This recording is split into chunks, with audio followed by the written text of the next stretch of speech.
Hey GQ, I'm Olivia Rodrigo, and these are my 10 essentials.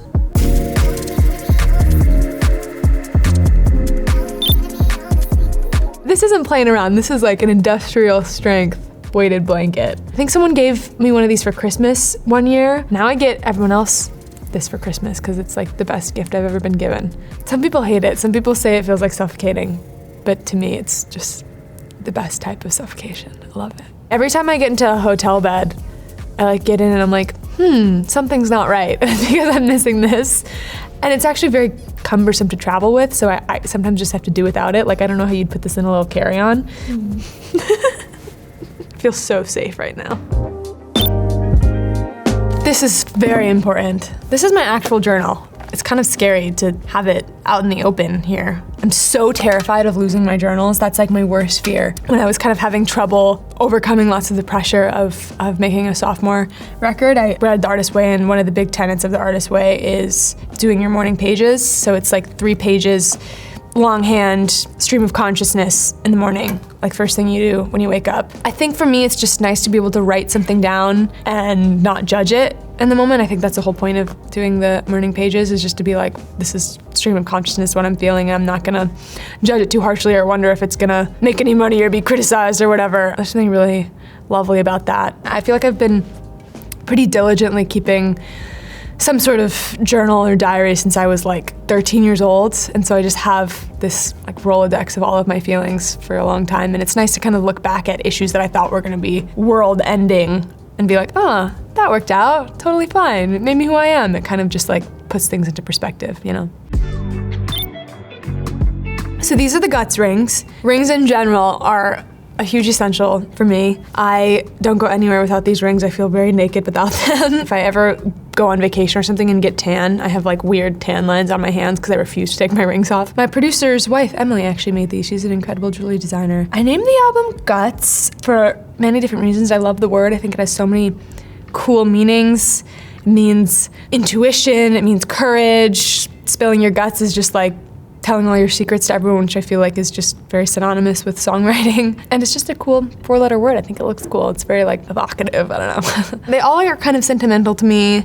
This one, my producer Dan got for me for Christmas, and he's one of my closest friends. And my parents got me this one for my 18th birthday at some vintage store, and I think it's really special. This one, my makeup artist on High School Musical, I was filming this show, and I was really close with her, and she helped me through a lot. And she got me this ring when we wrapped, and it says, write the songs of your heart, and on the inside it says, love Heidi and Dottie June, which is her dog, her little French bulldog.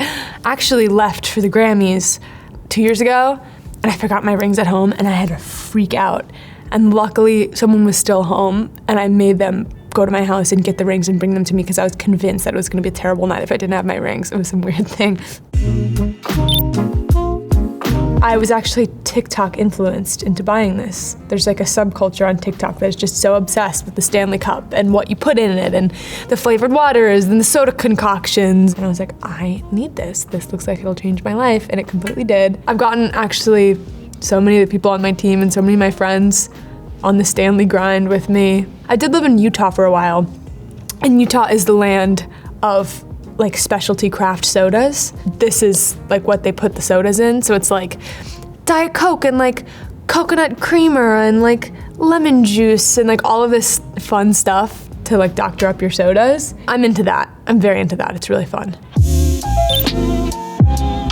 The next item is Skinny Pop. I consume so much Skinny Pop. I inhale it like oxygen. It is just my favorite snack. There's one open bag of Skinny Pop on my piano at all times, on my desk at all times, and then in the kitchen at all times, open, like just ready for me to consume. I truly, lots of days will eat like this entire thing.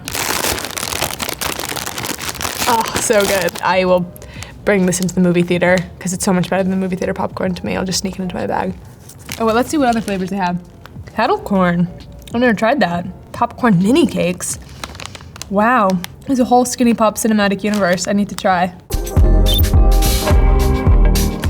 This is my favorite perfume. It's the Baccarat Rouge 540.